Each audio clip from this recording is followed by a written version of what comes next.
last-minute shake-up at 5:30 a.m., laundry situation not good. And when your focus is on helping your clients, it's easy to forget about yourself. But NASM knows trainers. Morning, Ryan. It's okay. And staying in front of the day isn't always Thanks, as simple Ryan. as 1, What's 2, up? 3. So when the unexpected has you pressing pause, What's the latest on creatine? I'm going to get back to you on that.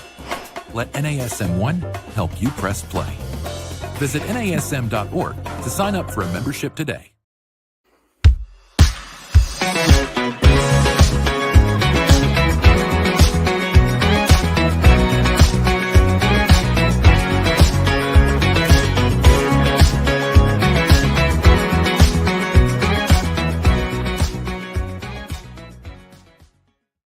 Well, hello there, listeners, and welcome to this week's episode of the Better Than Fine podcast. I'm your host, wellness coach and well-being expert, Darlene Marshall, and I live in upstate New York in like the Adirondack foothills. I got my Adirondack 46 high peak shirt on today, and here in upstate New York, the weather has unquestionably shifted. The trees have got that kind of like yellowiness to the ones that are still green. The one right across from my house has turned into this great, like blazing red. Overnight lows the last couple of weeks are down in the 50s. We had one in the 40s a couple of days ago. Last night, when I woke up in the middle of the night, we had that like cold, pattering rain. So it's real good sleeping weather. And if you're watching on the live stream, I'm wearing my flannel because it's chilly in my office now. So I dressed appropriately for today's episode. Just a couple of days ago, here in the Northern Hemisphere, we had the autumnal equinox, which, fun fact that I didn't know until last week. The equinox isn't a day, it's actually a specific moment.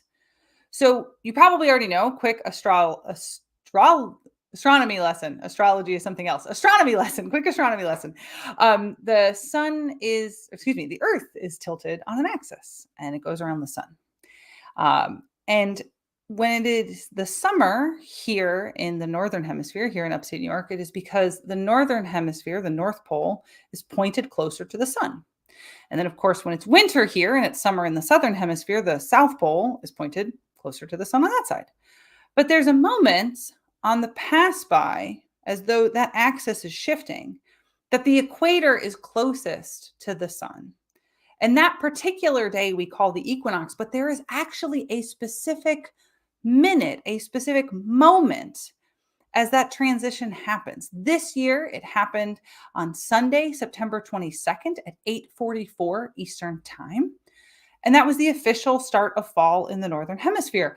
I am a nerd, so I think that is super cool. I think it is very cool that our ancestors figured out the technology to calibrate and measure the solar system well enough that we could calibrate right to the minute, to the second. I bet if I went to some space nerd website, I could probably find the very second that it happened this time. I think that's really neat. I also think that it's one of those things that it feels super obvious once you learned it, but if you never were told it or examined it, that it actually is a specific moment that the sun, that's the equator has the closest point, why would you ever think about it, right? And BT dubs, solstice is when it'll be officially winter, and then the spring equinox being officially spring, and the summer solstice officially summer. And so that moment is where we mark those transitions. But something else also started in this last week for my clients.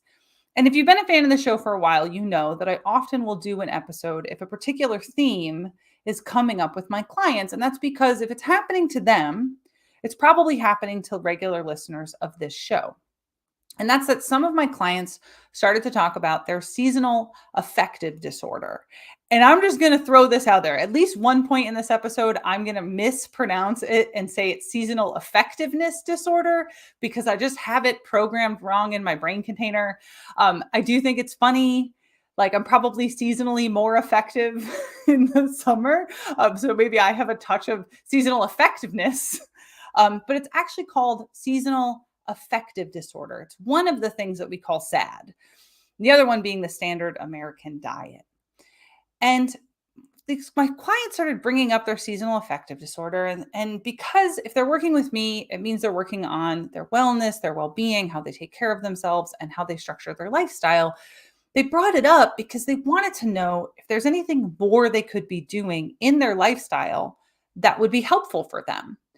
And of course, if they're dealing with it and I'm giving them guidance, I want you to have it, whatever information I'm going to download to them, so that you could use it for yourself. Or if you are a practitioner and you're working with your clients, I want to empower you to help them. So this week, we're going to talk about seasonal affective disorder, not the standard American diet or seasonal effectiveness disorder, but seasonal affective disorder. Let's get to it. And let's start with, well, what is it? What is seasonal affective disorder? And now, seasonal affective disorder is a seasonal episodic depression. And it's one of those things that I think we don't talk about enough because we just think it's kind of ambiently like out there in the world. But if you're someone who's already been diagnosed with it, you're like, yeah, just get on to like telling me what to do. But what if you're somebody who's had this problem for a while?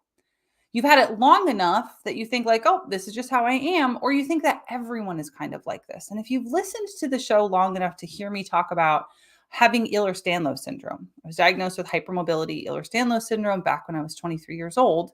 And at that point in my life, I thought everyone's joints hurt all the time and everyone was having a hard time with their day-to-day functioning.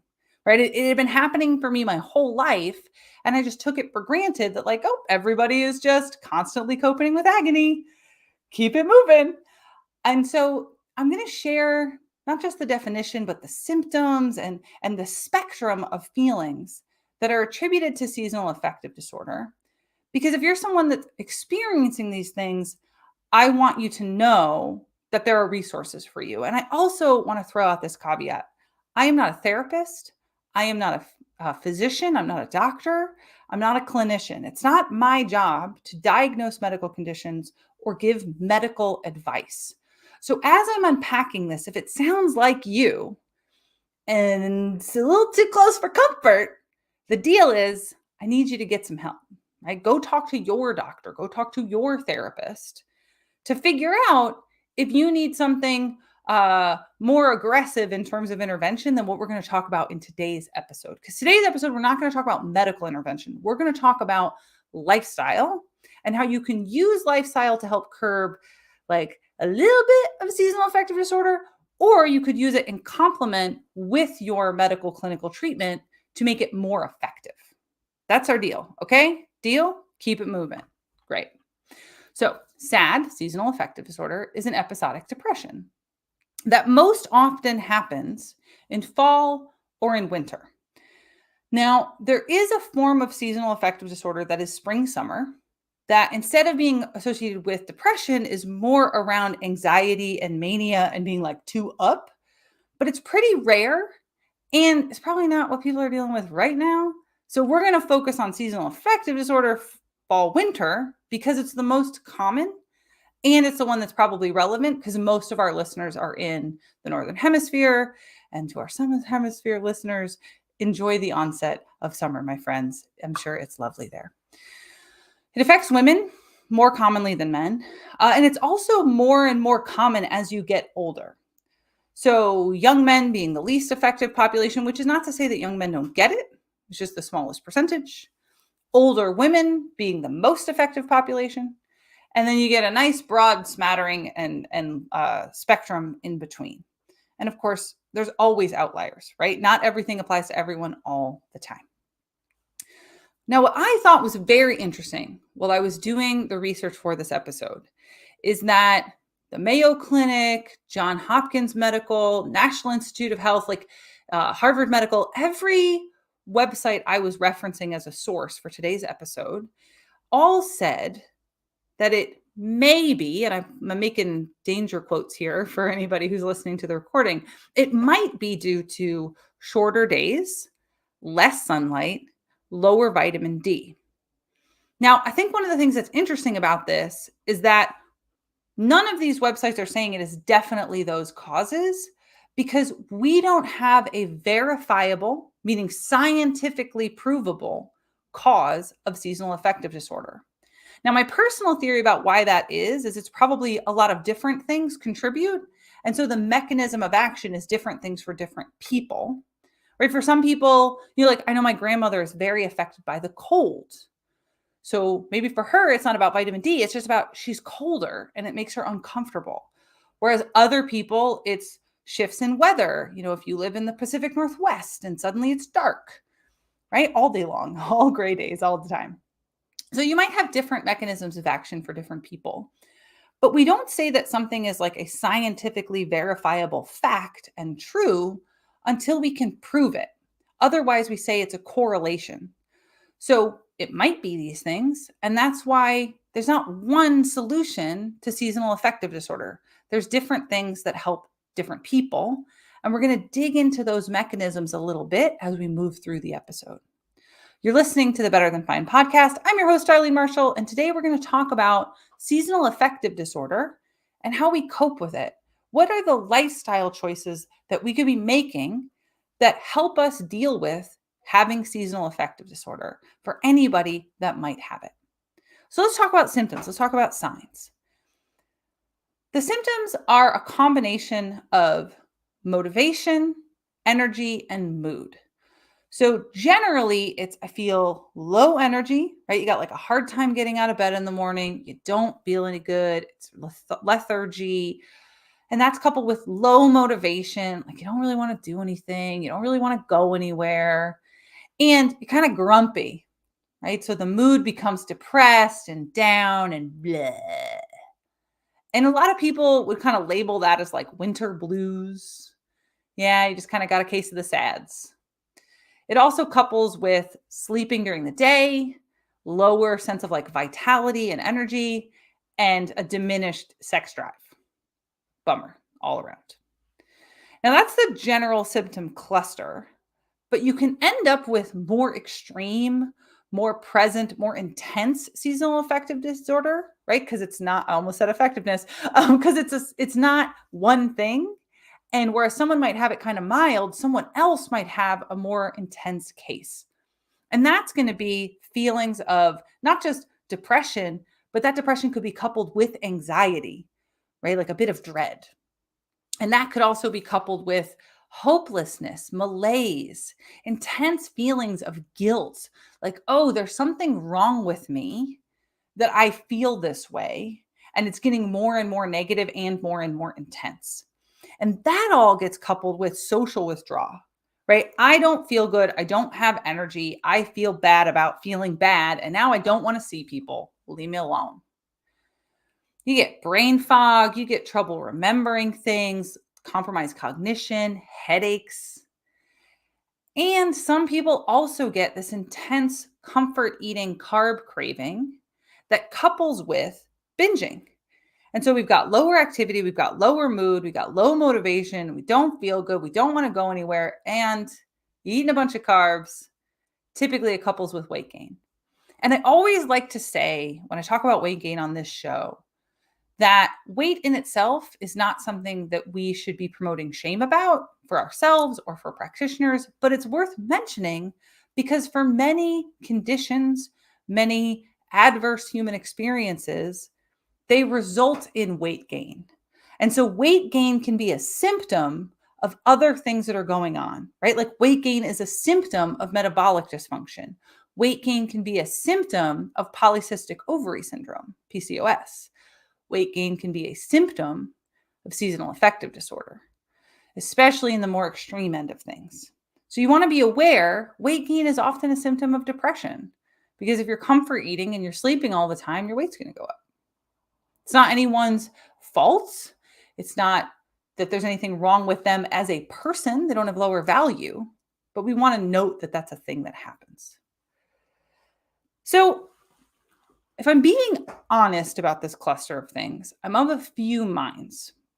And I'm going to assume that you are open to my opinion because you're listening to my show. And I don't want to upset or offend anybody. But I got a cluster of thoughts that I'm not really sure what to do with on this particular topic.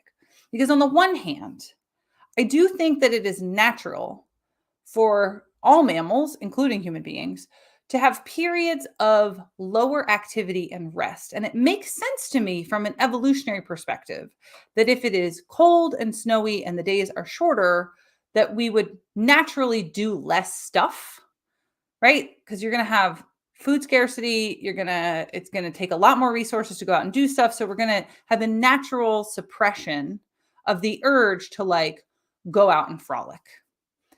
Look at bears. Early fall hits, they start eating a bunch of food, they pack on weight, they have withdrawal from activity, they sleep a lot more, right? That's how bears make it through the winter.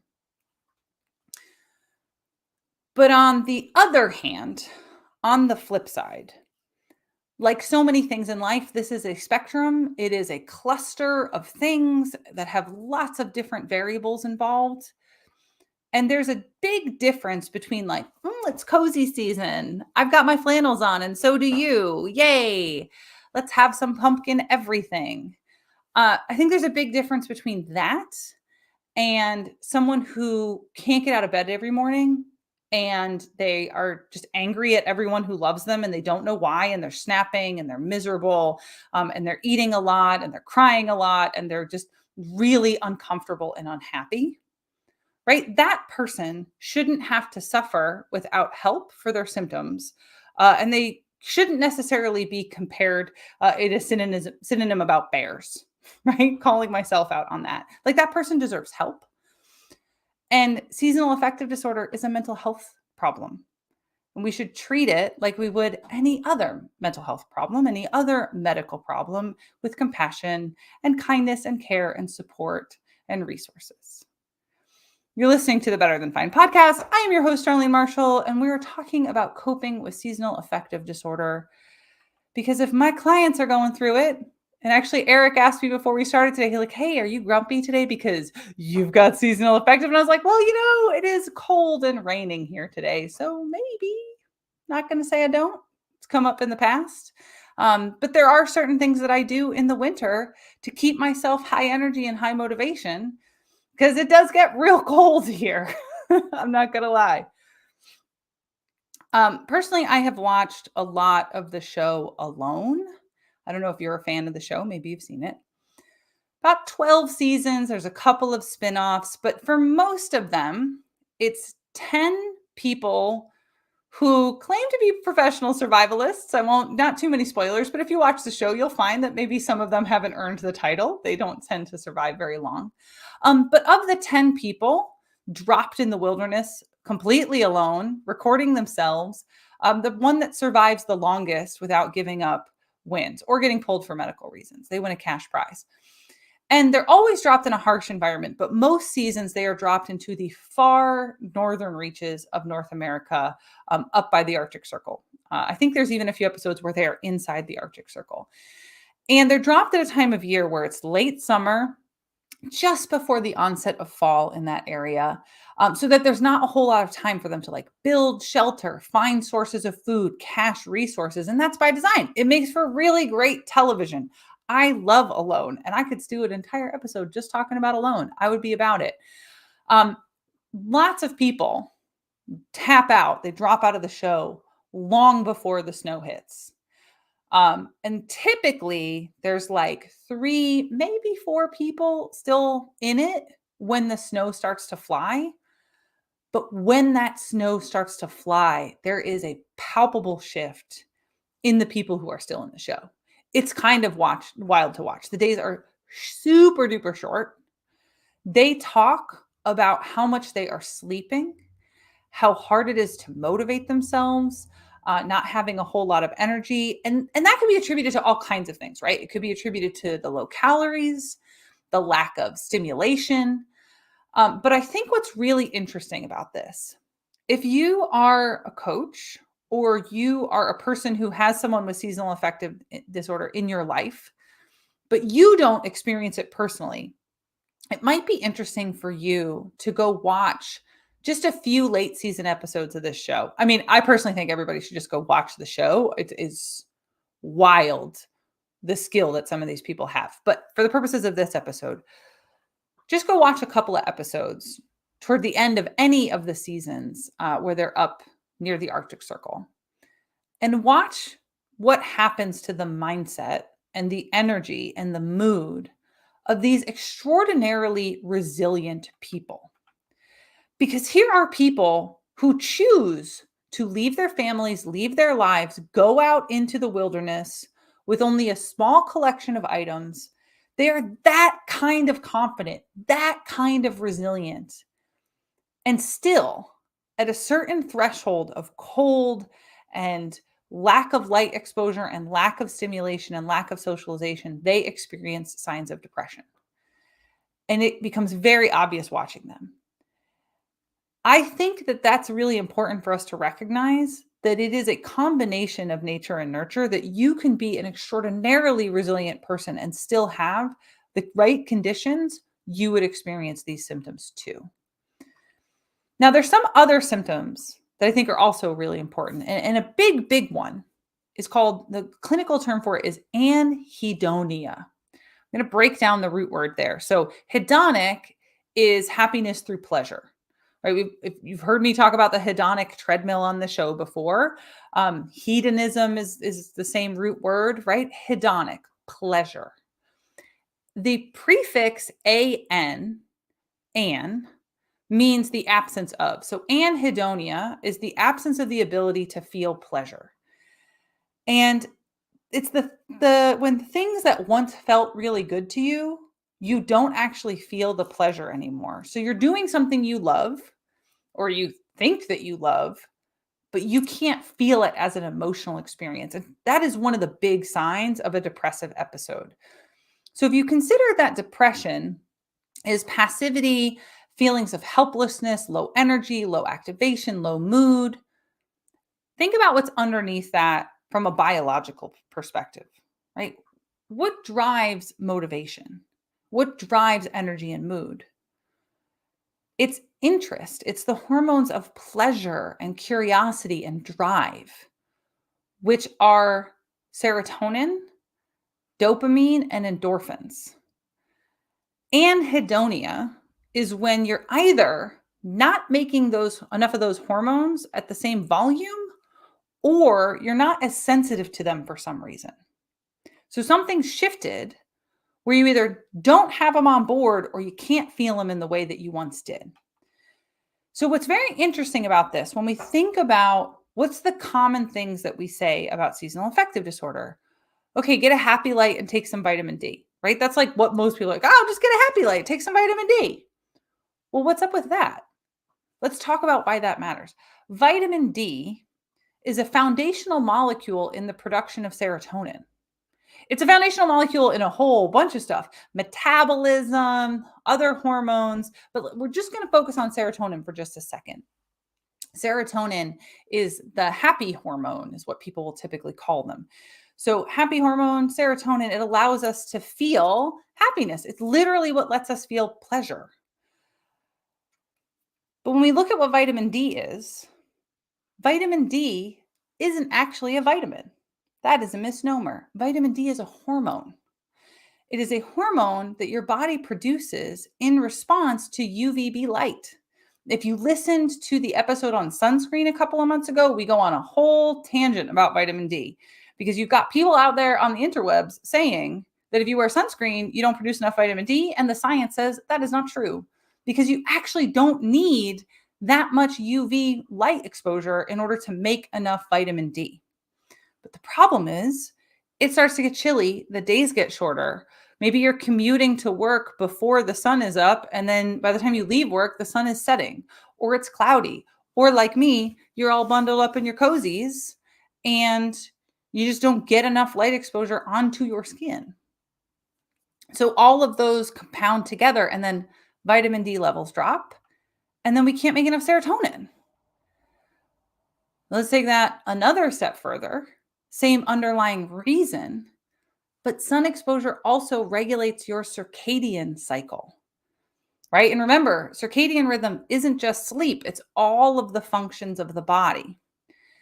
And so getting light exposure early in the day, right when you wake up, helps to set the hormonal rhythm of cortisol and melatonin, which are the two main hormones that regulate sleeping and waking. Dysregulation of circadian cycle is also linked to depression.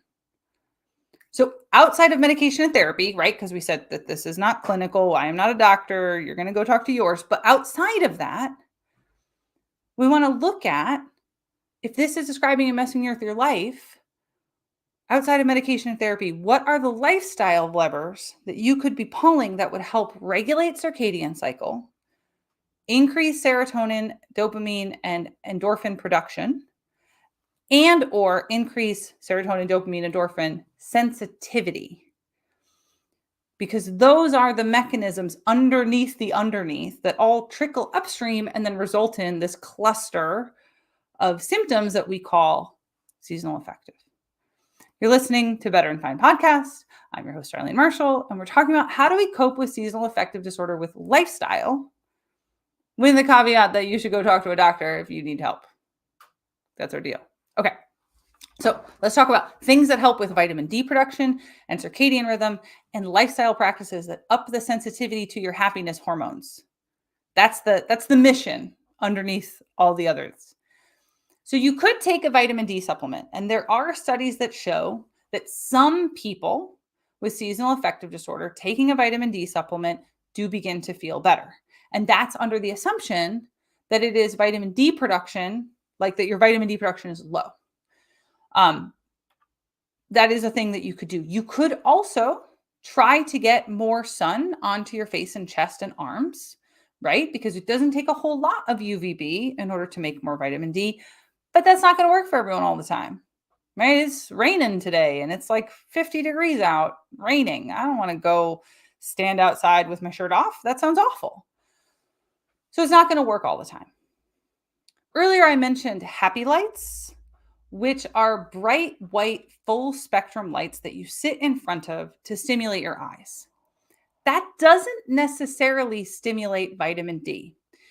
And there's this another practitioner that I am friends with, and I have this argument pretty much every year around this time, where they're like, yeah, so just go use a tanning booth for a few minutes a couple times a week. You could, but I also suggest you go listen to that sunscreen episode and hear me rant about melanoma, right? Because then you're upping your skin cancer risk. And why up your skin cancer risk? Like you're robbing Peter to pay Paul, right? We're borrowing from tomorrow to fix today. So maybe it's a vitamin D supplement. You could try a happy light. Now, the happy light works by regulating your circadian cycle. If you are someone who doesn't want to sit in front of a panel of lights, one of my clients, shout out Carla, because I know you're a listener, one of my clients just introduced me to a new product that I think is super duper cool. It is happy light glasses. And they can even fit on over your normal glasses. I ordered a pair. It's just not here yet. I wanted to be here for this episode so I could show you how awesome they are. But they're happy light glasses that you just wear as soon as you wake up in the morning. So that if you're far enough north that you're waking up before sunrise, it shines the bright white light into your eyes. And you just wear them around while you're getting ready. So I hope Carla doesn't mind me telling you that she's wearing hers while she eats breakfast in the morning. And I think that is wild. I think that is super cool. And the way that it works, the mechanism underneath that, we've been taught to think about cortisol as a stress hormone, but I actually think it's more accurate to think of cortisol as an activation hormone, like an alertness hormone. Because when people talk about cortisol dysregulation, like most people are not walking around with dysregulated cortisol in the way that we've been taught to think by a lot of influencers. And if you think that you are dysregulated in your cortisol, you can have your doctor set you up to do a mouth swab test. They just check your saliva with a Q-tip periodically throughout the day, and they measure your cortisol level. Done. But the way that cortisol works, it should be peaking just before you wake up because it's an alertness hormone. It wakes you up. And then gradually tapering throughout the day, bottoming out at the time you go to sleep. And melatonin works in an opposite rhythm. So melatonin bottoms out just as cortisol peaks, but melatonin bottoms out so that you wake up. And then melatonin, being a sleepiness hormone, it is the hormone that drives us to go to bed at the right time, gradually increases throughout the day and peaks at bedtime. So what we want is this this like wave action of melatonin and cortisol in opposition to one another, kind of like a sunrise and sunset. Cortisol and melatonin production are tied to light stimulation. And so if you're someone that stares at screens all day or has bright white overhead lights, then you might end up just blunting your melatonin in the evening or spiking your cortisol or spiking your adrenaline at times that then disrupt your ability to fall asleep and then mess with your ability to wake up on time. So the way that the happiness light works, you put the light on right when you wake up and it stimulates your alertness hormones, your cortisol, to peak and regulate your circadian cycle. Because if circadian cycle dysregulation is part of what's driving your depression, that's going to help you a whole bunch. The other thing that you might consider doing is doing things that help with your melatonin production. So melatonin is also a hormone, not just a supplement. And we want to support melatonin production by having good sleep hygiene. So the light stimulation in the morning is going to help. But we also want to make sure that you're dimming the lights in the evening after the sun goes down and not having lights on while you are sleeping. So you can either shut off all the lights in your bedroom, cover the LEDs and the alarm clock and all of that, or you just wear a sleep mask. But by not having light stimulation late in the day or while you're sleeping, you're improving melatonin production, which helps to regulate circadian rhythm. You're listening to the Better Than Fine podcast. I'm your host, Darlene Marshall, and we're going through the lifestyle behaviors that you could engage in to help you cope with seasonal affective disorder, or the things that you can support in your clients. Another thing that's going to support a good circadian cycle is improving the quality of your sleep. And just like if I improve my vitamin D, I bump up my serotonin production. We covered that a little bit ago. I could also help bump up my melatonin production and this quality of my sleep by taking a magnesium supplement close to bed. What you might find is that some of us don't absorb magnesium pill supplements very well. That is what's true of me. And I found that out by a home urine test that measures magnesium. And I started taking a magnesium supplement because mine was a bit low, but I didn't see any change. So I'm taking a pill and nothing's happening other than a little bit of tummy upset. My body just doesn't absorb magnesium pills very well. And that might be true of you. But I switched to trying 2 other things and found that over time, my magnesium was going up and improving a bunch. And those 2 things, even eating magnesium-rich foods wasn't helping. But transdermal magnesium, so not just a pill, but I could soak in a magnesium bath and my skin soaks it up, right? Some minerals in our water, natural water sources, we could soak it up. Makes sense from an evolutionary perspective. But you probably don't have magnesium-rich water in your home, especially if you're on municipal water. So you can just get bath salts and take a nice soak before bed. That's one of the reasons bath salts can help us have a better night's sleep. So you can just get them and sprinkle them in. I like, is it Dr. Thayer's, the lavender bath? Very soothing. The other thing that I've tried that works really well for me is a magnesium carbonate. It's like a carbonate soda that you put into a drink and drink her down. Couldn't tell you why the pill doesn't work for me, but the drink does. Something about it, my body is more effective at absorbing it. So you just got to try different things and figure out what's going to work for you because, of course, not everything works for everyone all the time. And like I said a moment ago, morning bright light doesn't only help pop up cortisol, it helps suppress melatonin first thing in the morning, and then it makes it easier to fall asleep that night because your circadian hormone rhythm is more dialed in. So that's the vitamin D thing. That's their circadian cycle thing. But the other thing that you might want to consider from a lifestyle perspective, because we talked a little bit about dialing in your sleep a bit better. And from the sleep perspective, the other things that you could do to help dial in your circadian cycle would be keeping a very regular sleep schedule, so waking and sleeping at the same times, and having regular meal times, so eating consistently at regular times. We covered those, but the other thing that you could consider is what are the behaviors that are going to increase your sensitivity to your serotonin, right? Because we said it could be that you're not making as much. It could be circadian cycle dysregulation. It could also be that you're just not as sensitive to what you've got on board. And if you're a long-term listener, you've heard me talk about this before. So things like upward spirals, movement practices that increase serotonin sensitivity. Maybe you listen to the episode with Kelly McGonigal. There are 2 of them, and we talk about this. I realize I'm plugging the archives a whole bunch today, but that's because if you want to nerd out and deep dive, that's why the archives exist.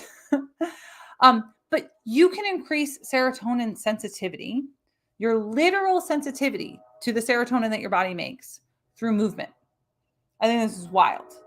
There's lots of lifestyle practices that we say increase happiness, increase or decrease the risk of depression. All of those apply to seasonal affective disorder because the underlying mechanisms are similar. So walking, running, rowing, lifting, dancing. I don't know about you. I'm loving watching Ilona Mayer, the Olympic rugby player on Dancing with the Stars. I hope you are too. I'm feeling very inspired. But essentially, the research says that moderate intensity cardiovascular exercise increases our sensitivity to our endogenous, meaning created by your body, serotonin. I think that is super cool. Now, you might have read or seen on socials that most of the serotonin in your body, about 90%, is produced by the lining of your gut. So eating healthful foods to help heal your gut lining, eating foods that feed your gut microbiome. We've got episodes on that too. Not only helps to keep your energy up, but it also helps to support healthy hormone production. You could also cut back on ultra-processed foods, eating cruciferous vegetables, eating other fruits and vegetables, eating lean proteins from natural protein sources. And generally, those things together support a healthy gut, and coupled with movement, show that they increase the sensitivity to your own serotonin. Yahtzee. Because if that's the bit of mechanism, that's going to help. Now, I think the big caveat to all of this is something that I really want to give a nod to, which is that regardless of whether we're talking about episodic seasonal depression or we're talking about other causes of depression, the biggest challenge for those who are experiencing that kind of mental health issue, that kind of mental health problem, and it is a medical problem, be very clear, that the biggest challenge is getting the motivation to start and finding a reason in yourself that is stronger than the feeling of passivity. And I have talked about on this show before struggling with my own depression, my own episodic mental health issues. And so I know, I feel it in my gut. I feel it in my bones on the days that you just feel like you can't. But if you can lower that threshold in your own mind, where it's, you don't have to go for an hour. You don't have to go and crush it. You don't have to do it every day for 90 minutes. What can you do? What feels doable? 5 minutes, 10 minutes, as Rick Ritchie would say, a little bit of something is better than a whole lot of nothing. If you can just bring that barrier down so that you can step on over it, that little bit can help enough to make tomorrow easier and the day after and the day after that. And the last bit of coping that I want to extend to you, my dear listener, as we trip in to one of my friends called it cuffing season the other day. He's looking to get cuffed up, if you know anybody in North Dakota. As we trip into shorter days, colder days, snow, chili, pumpkin spice, everything, it's to be kind to yourself. I'm a pretty woo-woo person, and I want to leave you with a thought by one of my favorite spiritual teachers. He is gone from this world, but I still think of him as my teacher now. He was born with the name Richard Alpert. He was a Harvard psychologist who, when he went to India to study spiritual practice, he had his name changed by his guru to Ram Dass. We talked about him a bit on the show with Dan Tomasulo. We've talked about him in the psychedelics episodes. But one of his regular teachings was the feeling of your neuroses are not going to go anywhere, right? Your neuroses are going to come back. You're going to wave a magic wand, and these challenges that you have inside of yourself, you're not going to wave a magic wand and have them go away. What you're going to do is learn to accept the things about yourself that you can't change. And when they come back up in you, you can, instead of fighting them in yourself, you can go, oh, this. That we don't have to react to it with a feeling of rejection. We don't have to react to it with the tension and the agony. I've said oftentimes, having Ehlers-Danlos syndrome, there's a difference for me between pain and suffering. I am in some level of pain pretty much all of the time, but the suffering comes when my reaction to it emotionally adds more pain to what I was just ambiently experiencing. So instead of reacting, if you are someone who struggles with this, instead of reacting to the feelings of malaise and lower motivation and the frustration and everything that comes with it, and I'm not saying it's not hard, it is hard, but reacting to it by going, whew, kindness to myself, compassion, oh, this. And some people need pharmaceutical help, and there's absolutely nothing wrong with that. There is nothing wrong with seeking clinical help at the point that you're like, this is ruining my life. It is taking something away from me, and I need more help. And I hope if you need that help, you go and get it. I would love to hear your feedback on this and any of our episodes. And of course, I would also love any ideas, thoughts, questions, comments, concerns. You can email me. It is info@darlene.coach. My Instagram is also darlene.coach, and you're welcome to find me on LinkedIn. If you're a fan of the show, I hope you already subscribed, but you should go dive into that archive if you want to nerd out super duper hard on lots of the underpinnings of today's episodes. Thank you so much. Take good care of yourselves and be well.